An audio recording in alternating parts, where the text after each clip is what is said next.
أعوذ بالله من الشيطان الرجيم. بسم الله الرحمن الرحيم.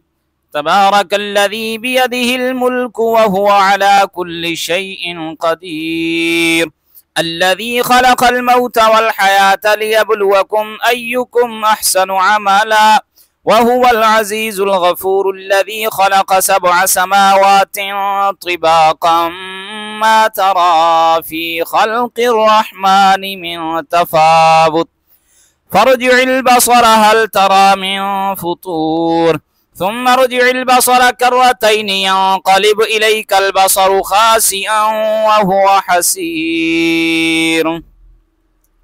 ولقد زينا السماء الدنيا بمصابيح وجعلناها رجوما للشياطين وأعتدنا لهم عذاب السعير. وللذين كفروا بربهم عذاب جهنم وبئس المصير. إذا ألقوا فيها سمعوا لها شهيقا وهي تفور، تكاد تميز من الغيظ، كلما ألقي فيها فوج سألهم خزنتها ألم يأتكم نذير، قالوا بلى قد جاءنا نذير فكذبنا وقلنا ما نزل الله من شيء إن أنتم إلا في ضلال كبير. وقالوا لو كنا نسمع أو نعقل ما كنا في أصحاب السعير، فاعترفوا بذنبهم فسحقا لأصحاب السعير. إن الذين يخشون ربهم بالغيب لهم مغفرة وأجر كبير. وأسروا قولكم أو اجهروا به إنه عليم بذات الصدور. ألا يعلم من خلق وهو اللطيف الخبير. هو الذي جعل لكم الأرض ذلولا فامشوا في مناكبها وكلوا من رزقه وإليه النشور.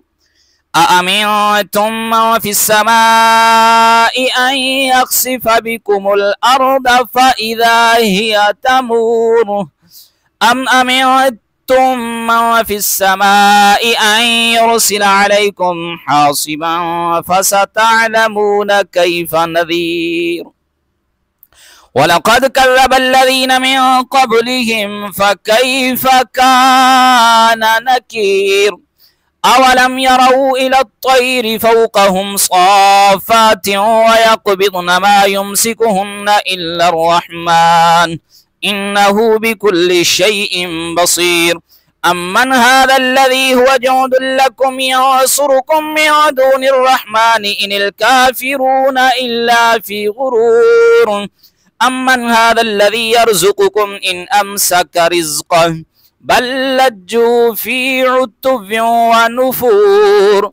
أفمن يمشي مكبا على وجهه أهدى أمن يمشي سويا على صراط مستقيم.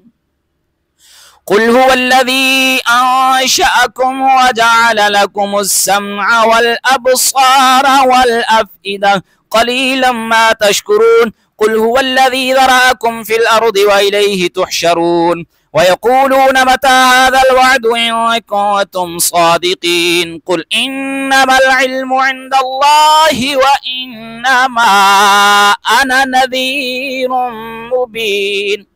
فلما رأوه زلفة سيئت وجوه الذين كفروا وقيل هذا الذي كنتم به تدعون. قل أرأيتم إن أهلكني الله ومن معي أو رحمنا فمن يجير الكافرين من عذاب أليم. قل هو الرحمن وآمنا به وعليه توكلنا فستعلمون من هو في ضلال مبين. قل أرأيتم إن أصبح ماؤكم غورا فمن يأتيكم بماء معين